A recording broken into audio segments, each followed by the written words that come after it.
जब मैंने मौसी के मैदान को देखा तो मेरे सब्र का बांध टूटने लगा। मैं उस ज़मीन को पानी पानी कर देना चाहता था और आखिर मैं हुआ भी वही। करीब आधे घंटे बाद मैंने पूरी पिच को गीला कर दिया। रात को मुझे मौसी के कमरे से कुछ आवाज़ें सुनाई दी। फिर मैं उनके दरवाजे के पास जाकर उनकी बातें सुनने लगा। मौसी मौसा से कह रही थी, जब तुम ठीक से नहीं कर पाते हो तो तुम मुझे छोड़ क्यों नहीं देते। फिर मौसा ने बोला, मैं जितनी देर तक काम कर सकता हूँ उतना करता हूँ।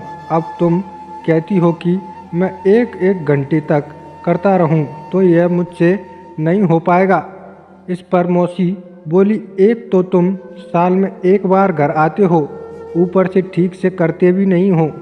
मौसा बोले, तुमने तो मुझे मशीन समझ रखा है। उसके बाद मौसी बोली, ठीक है, अब मेरा जिसके साथ मन करेगा उसके साथ करूँगी, तुम मुझे कुछ नहीं कहोगे। मौसा बोले, ठीक है, जाकर मुझे कोई फ़र्क नहीं पड़ता। मुझे उनकी बातें सुनकर मुझे पता चल गया था कि मौसी मौसा से क्यों झगड़ा कर रही थी। मेरे मौसा दिल्ली में काम करते हैं और उन्हें साल में एक बार ही घर आने का मौका मिलता है। मौसा भी दो दिन पहले ही आए थे। दरवाज़ा थोड़ा सा खुला था। मैं अंदर का नज़ारा देख रहा था और सुन रहा था। अंदर का नज़ारा देखकर मेरी आंखें खुली की खुली रह गई। मौसी अपनी पिच मौसा जी को दिखा रही थी और बोल रही थी कि मेरी पिच कब से सूखी है। मैंने सोचा था कि जब आप आ जाएंगे तो इसकी प्यास बुझाएंगे, लेकिन आपसे तो कोई काम होता ही नहीं है। इतने में मौसी की नज़र दरवाजे के पास खड़े मेरे ऊपर पड़ गई। मैं झट से वहाँ से अपने कमरे में आ गया। मैंने सोचा मौसी मुझे उस कमरे वाली बात के लिए डांटेगी, लेकिन मौसी कुछ नहीं बोली। फिर मैंने वह बात दिमाग से निकाल दिया। अगले दिन मैं कमरे में बैठकर मोबाइल पर डार्क स्टोरी की कहानियाँ देख रहा था। तभी मौसी मेरे लिए चाय लेकर आई। मैं उनसे शर्म के मारे नज़रें नहीं मिला पा रहा था। वह चाय टेबल पर रख के मेरे पास बैठ गई।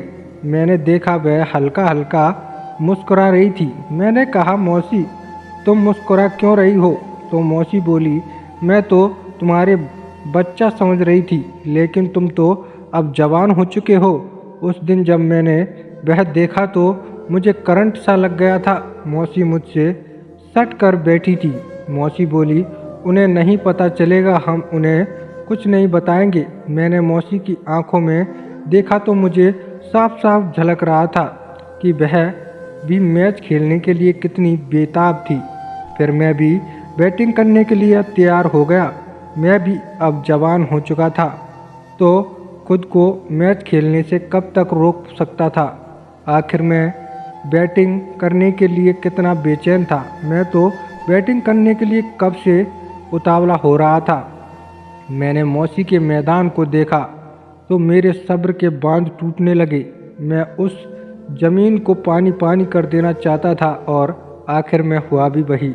करीब आधे घंटे बाद मैंने पूरी पिच को गीला कर दिया। मौसी मैच खेलकर खुश हो गई और बोली, तुम तो बड़े अच्छे खिलाड़ी निकले। तुम तो बहुत अच्छे से मैच खेलते हो। अब तुम्हारे मौसा घर आए या ना आए, अब मैं तुम्हारे साथ ही मैच खेल लिया करूँगी। मैंने कहा, ठीक है मौसी, जब तुम्हारा मन करे मेरे साथ मैच खेल लेना। मैं हमेशा आपके साथ मैच खेलने के लिए तैयार हूँ। दोस्तों, अगर कहानी अच्छी लगी हो तो हमारे चैनल टेडी स्टोरी को सब्सक्राइब करना ना भूलें, ताकि इसी तरह की वीडियो में लाता रहूं। मिलते हैं अगली वीडियो में, तब तक के लिए बाय बाय। और हाँ, यह वीडियो सिर्फ और सिर्फ मनोरंजन के उद्देश्य से बनाई गई है। किसी की भावनाओं को आहत करना हमारा उद्देश्य बिल्कुल भी नहीं है। धन्यवाद।